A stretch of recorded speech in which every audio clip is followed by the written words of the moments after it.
दूर दराज से लोग इस पेट्रोल पंप पर मिकदार पूरे होने की वजह से पेट्रोल डलवाने आते हैं, लेकिन मालिकान की अब नाजायज़ आमदनी इनके मकरूह चेहरों का अयां करती है। अहलियान बहावलनगर इसका मुकम्मल बाइकआउट करें। यकीनन असिस्टेंट कमिश्नर बहावलनगर इस कार्रवाई पर दाद के मुस्तहिक हैं, जबकि हेल्थ वर्कर्स का कहना था कि हमें 2018 पोलियो मुहिम के तहत ट्रेनिंग दी गई।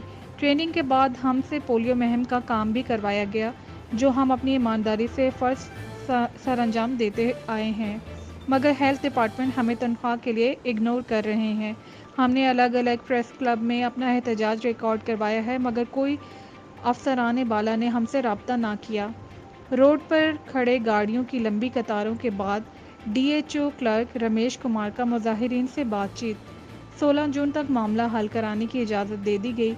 मजीद कहना था कि हम हेल्थ डिपार्टमेंट के आला हुकाम से अपील करते हैं कि हमारे जायज़ मसाइल हल किए जाएं।